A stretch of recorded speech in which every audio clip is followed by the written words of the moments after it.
প্রধানমন্ত্রী তারেক রহমানের ভারত সফর ঘিরে ঢাকা দিল্লির মধ্যকার টানাপোড়েনকে কাজে লাগাতে ব্যাপক সোচ্চার ছিল দেশের বিরোধী দল। কিন্তু ক্ষমতাসীন বিএনপি বিরোধী দলকে সেই সুযোগ দেয়নি। হাসিনার প্রত্যর্পণ শরীফ ওসমান হাদির হত্যাকারীদের ফেরতের দাবি জানিয়ে প্রধানমন্ত্রীর সম্ভাব্য সফর বাতিল করে ঢাকা।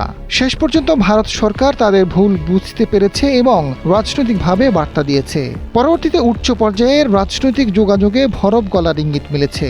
আগামী সেপ্টেম্বরে নয়াদিল্লিতে সফরে যেতে পারেন প্রধানমন্ত্রী।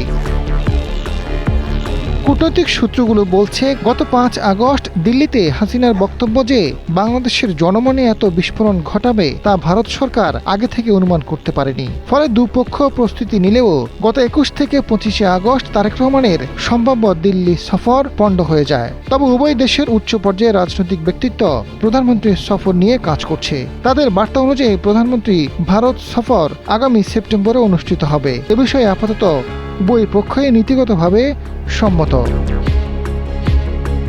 শনিবার নয়াদিল্লিতে ইকোনমিক টাইমস ওয়ার্ল্ড লিডার্স ফোরামে অংশ নিয়েছেন ভারতের পররাষ্ট্রমন্ত্রী ডক্টর এস জয়শঙ্কর। তিনি ঢাকা দিল্লি সম্পর্কে প্রসঙ্গে বলেন, যে কোনো সম্পর্ক নিয়ে কাজ করতে হলে তাদের পারস্পরিক স্বার্থের পরীক্ষা পাশ করতে হবে। উভয় পক্ষকে এটা করতে হবে।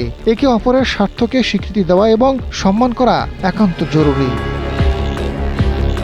এদিকে বাংলাদেশের পররাষ্ট্র প্রতিমন্ত্রী হুমায়ুন কবির জানান, প্রধানমন্ত্রী পর্যায়ের সফর তো হুট করে হয় না, তবে ভারতের সঙ্গে একটি ইতিবাচক সম্পর্ক চান। কিন্তু বাংলাদেশের জাতীয় স্বার্থকে প্রাধান্য দিয়েই তা করতে হবে। আগামীকালও জাতীয় স্বার্থের ভিত্তিতে একটি ঐক্যমত্য পৌঁছানো যায়, তাহলে আগামী সপ্তাহে যেতে পারেন অথবা পরের সপ্তাহেও যেতে পারেন। এখানে কোনো তাড়াহুড়া নেই। এখানে আলোচনার বিষয় আছে, প্রস্তুতি নেওয়ার বিষয় আছে।